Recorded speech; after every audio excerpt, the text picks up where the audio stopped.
ஸ்ரீ பிரம்ம வைவர்த்த புராணம் 18ஆம் பகுதி லக்ஷ்மி கடாட்சம். இந்த புராணம் அன்னை லக்ஷ்மி தேவியை குறித்தும் கூறுகிறது. சிருஷ்டியின் போது பகவான் ஸ்ரீ கிருஷ்ணரின் இடதுபுறத்திலிருந்து ஓர் அழகிய தேவி தோன்றி, இடப்புறம் உள்ளது மகாலட்சுமியாகவும் வலப்புறம் உள்ளது தேவி ராதையாகவும் சிருஷ்டியாயின. பகவான் ஸ்ரீ கிருஷ்ணரின் இடதுபுறத்திலிருந்து 4 கரங்கள் கொண்ட நாராயணரும் வலது புறத்திலிருந்து 2 கரங்களும் தோன்ற நாராயணர் லக்ஷ்மி தேவியையும் பகவான் ஸ்ரீ கிருஷ்ணர் ராதையையும் மனைவியாக்கிக் கொண்டனர். மகாலட்சுமி ஸ்வர்க்கத்தில் ஸ்வர்கலட்சுமி என்றும், மன்னர்களிடம் ராஜ்யலட்சுமி என்றும், இல்லங்களில் கிரகலட்சுமி என்றும் பலவாறு பெயர்கள் பெற்றாள். பிரம்மதேவர் விஷ்ணுமூர்த்தி மனுவால் பூஜிக்கப்படுகிறார்.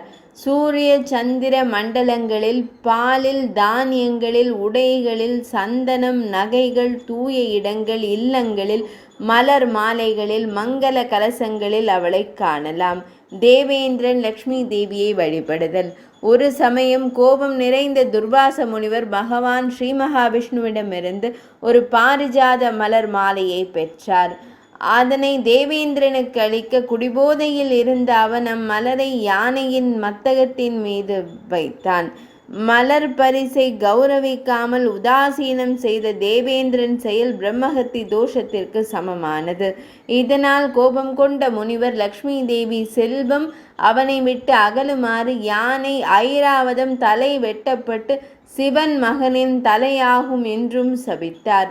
தேவேந்திரன் துர்வாசரை வணங்கி தன்னை மன்னித்தருளுமாறு வேண்டிட, அவரும் மனம் குளிர்ந்து பகவான் ஸ்ரீ மகாவிஷ்ணுவின் பெருமை குறித்து விவரித்தார். முனிவரின் சாப பலனாக எல்லாவற்றையும் இழந்த தேவேந்திரன் பிரகஸ்பதியான குருதேவர் மற்றும் பிரம்மதேவரிடம் சென்று வேண்டிட, அவர் அனைவரையும் பகவான் ஸ்ரீ மகாவிஷ்ணுவிடம் அழைத்து சென்றார். லக்ஷ்மி வாசம்.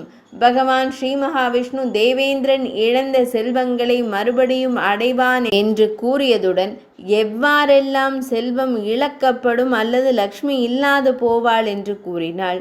துளசி செடி இல்லாத இல்லம், சங்கம் ஒலிக்காத இல்லம், சால கிராமம் பூஜிக்கப்படாத இல்லம், பகவான் ஸ்ரீ மகாவிஷ்ணுவின் பக்தர்களை பழிக்கும் கிரகம், பிராமணருக்கு உணவளிக்காத மனை, விருந்தினரை வரவேற்று உபசரிக்காத இல்லம் போன்ற இடங்களை லக்ஷ்மி தேவி நாட மறுப்பாள்.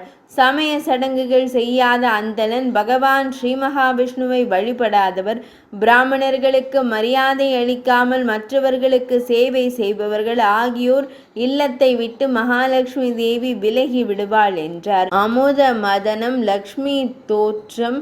பிறகு பிரம்மதேவரிடம் நாராயணமூர்த்தி தேவர்களை கொண்டு அமிர்தம் கடைய தேவ வைத்தியரான தன்வந்திரி, உச்சைஸ்ரவசு குதிரை, ஐராவதம் எனும் யானை, சுதர்சன சக்கரம் போன்றவையுடன் இறுதியில் அன்னை ஸ்ரீ மகாலட்சுமியும் தோன்றினார்.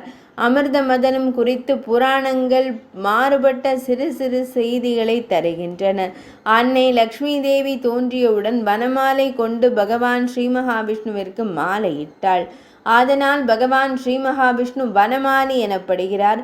சிவபெருமான், தேவேந்திரன் மற்ற தேவர்கள் அன்னை லக்ஷ்மி தேவியை துதி செய்தனர். அன்னை லக்ஷ்மி தேவிக்கு சந்தனம், பாரிஜாத மலர் மேலும் பல மங்கள பொருட்கள் அளிக்கப்பட்டன. விஸ்வகர்மா நவரத்தின ஆசனம் அளித்தார். கங்கை நீர், மலர்கள், சந்தனம், சங்கில் புனித பொருட்கள், தூபம், தீபம், அன்னம், சர்க்கரை, நெய், பால், வெற்றிலை, கருப்பஞ்சாறு, பட்டாடை, ஆபரணங்கள் அளிக்கப்பட்டன.